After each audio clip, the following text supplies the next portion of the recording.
we'll probably move on to challenge number 2. But in the meantime, I do want to go ahead and pose our poll question to our audience now, and we'll revisit those responses a little bit later. Okay, challenge number 2.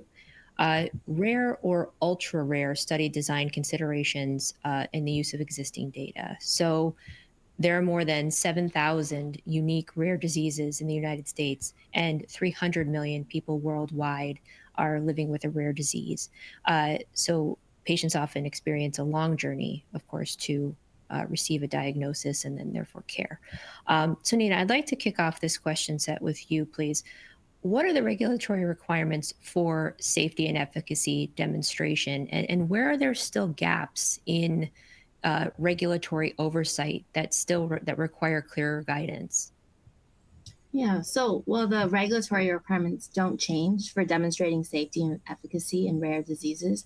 FDA has acknowledged the need for additional flexibility in applying the standards and willingness to rely on less certainty when appropriate. So, in addition to both the DUFA and Omnibus legislation, both acknowledging the need for their activity to support development in this setting, there's still some gaps that I think we'll be looking out for. Some of these include natural history data. That's an important resource to guide the development from discovery to determining effectiveness and safety in treating disease, right? So where is the bar for that? It's not always going to be possible to obtain very strong natural history data, given that it's a rare diseases and sometimes ultra rare that we're talking about. So how does that work? Obviously, the limitation in the number of prospect subjects means that the collection of much of that data, such as adverse events or efficacy outcomes and biomarkers, are going to be different. And how do we use that data from every subject, starting from the very first in-human study? How do we extrapolate and pull together all that's useful to take towards that decision? And a big one is, of course, while randomized concurrent controlled studies are generally considered ideal standards, it is just not possible. And I think there's been a lot of dialogue around this, but a lot more is needed in terms of flexible ways and more creative ways to get at this. Yeah, I think I'll stop there and see. I have a real quick add-on for you, though, regarding pediatric rare disease drug development. Wanted to hear your thoughts, and then, of course, Adora's too. Regulatory, ethical, trial design considerations, they do represent a unique challenge, both challenges and opportunities, right? So for pediatric rare disease drug development, what are those unique challenges? I guess not only in pediatrics, but across the spectrum, but specifically about pediatrics, what is different about that? Yeah, so I think half, if not more, of the rare diseases impact pediatric patients, right? And I think a big one is obviously, even to start, the demonstration of prospect or direct benefit is a key requirement. Pediatric clinical trials are perhaps the most challenging area of treatment because the risk is higher, and we have challenges around diagnosis, difficulties in identification of access to patients, right? But hopefully with newborn screening that's now being strengthened and more diagnostic tools, like hopefully that gap will start to narrow. But coming back, just affected populations are often dispersed throughout the world, especially pediatric diseases. And so how do we leverage that? How do we use technology, for example, now to be able to access those patients and studies and data to pull together? Limited number of research centers, for example, because of the specialty care that's needed for delivering some of these therapies, and it often involves devices, for example, to have access to routes of administration.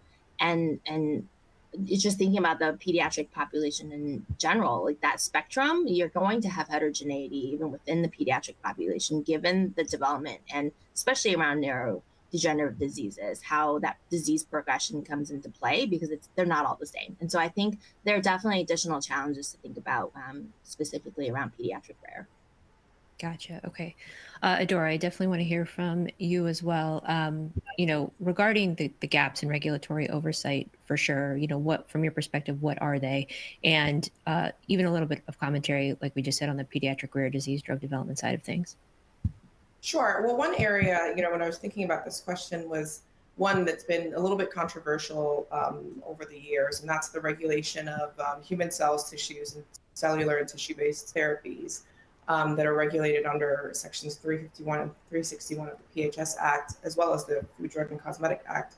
And you might recall that over the last several years, FDA went into sort of enforcement mode of really trying to define which products need to be regulated, which products need to be submitted for review and approval versus those that are exempt. And there were a series of warning letters issued to certain manufacturers. So FDA has really tried to clarify the regulatory framework around those products, including those that are in fact regulated with a review requirement, and those that are exempt from the pre-market review requirements. And so, I mean, I list that, because the question is about gaps, because I do think that there are still opportunities there, but the agency, CBER in particular, has done quite a lot to try to close that gap over the years, and issuing guidances on the topic to really clarify, because I still remember years ago, you would have those discussions of, is this product regulated,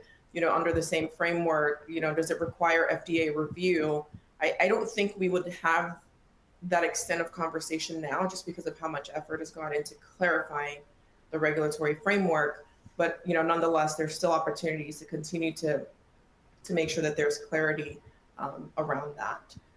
Now, as far as pediatric drug development, I think Nina touched on pretty much the key points. I mean, it's peds are largely impacted by rare diseases, and so the cell and gene therapies provide a unique opportunity that could really be transformative for these children early on. Some of these children have diseases that progress pretty quickly, may be irreversible, may lead to early death in childhood.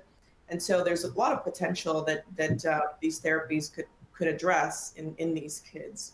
Of course, there are higher ethical standards that we as sponsors and researchers need to consider. They're really important to make sure that we have implemented, considerations with regards to dose selection, when to actually introduce the treatment to peds, et cetera. Those are all questions that continue to be important for clinical study teams to really deliberate on as they are pulling their development plan together.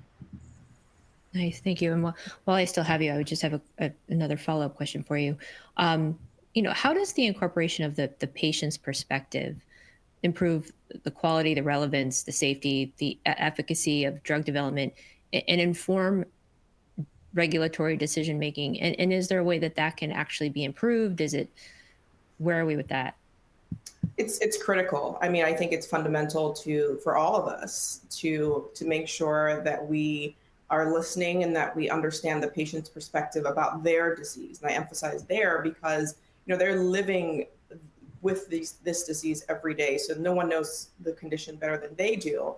And so being able to, part of what we learn, even very early in development are things such as what are outcomes that are important to patients? What's the burden of the condition?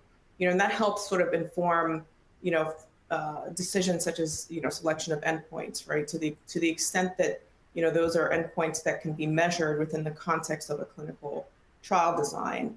And so getting that input early on, not just informs things like endpoints, but also informs our approach to the study as well. What might be burdensome versus feasible for trial participants, and being able to incorporate that.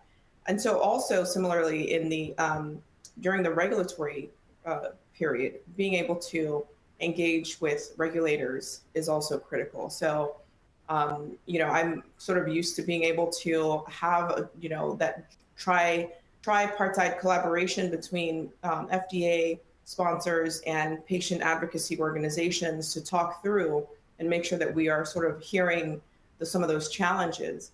You have to think that some of these diseases are so rare that your reviewer may never have treated or seen a patient with that disease.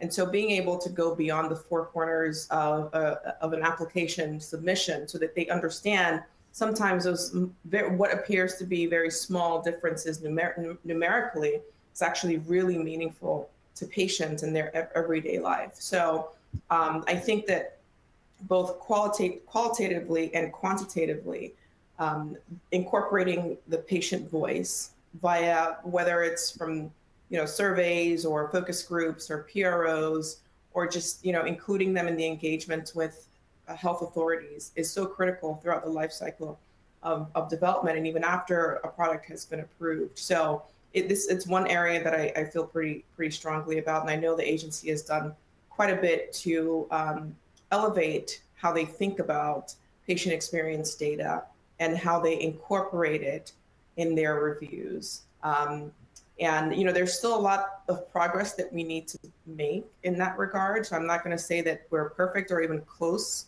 I think that there's still a lot of progress that needs to be made, and I hope to be able to collaborate with the agency and others to really advance this forward. For sure, certainly. Nina, I want to talk a little bit about something that has come up through our conversation so far, but certainly from you, that the use of surrogate endpoints, novel surrogate endpoints, in an area of great importance, obviously, for cell and gene therapy. What would you say are the current challenges around using surrogate endpoints, and how those challenges can be overcome? What are they? How can we get through them? Yeah, and so and FDA has noted that it's a matter of judgment call, and I think that is part of the challenge, right? Like a surrogate endpoint is not a valid endpoint, and I think that's a key point. And so where is that, and how much understanding do you need around the biological possibility and the relationship between your potential treatment and the disease? That all plays into sort of that bar for use. And I think accelerated approval has always had this issue where some will say it's not being used enough, and some will say it's being used too often, and it tends to swing. But I do think it's a very exciting time for cell and gene therapy, as we will hopefully see more of its use appropriately going forward. And as mentioned earlier, with the strengthening around the omnibus bill, will hopefully just make that even more of a program that's accessible for many of these potential treatments. I mean, even though it's a reasonably likely surrogate endpoint doesn't need to be validated, it doesn't, like, that's the definition of it. FDA could request for some clinical data to support this determination, right? And so we could pick apart and sort of think about what are the pieces that are needed to be able to pull together a full picture of that understanding. And I think as FDA is learning more around a lot of these biomarkers and how they're being used, that can only help to pull all those decisions together.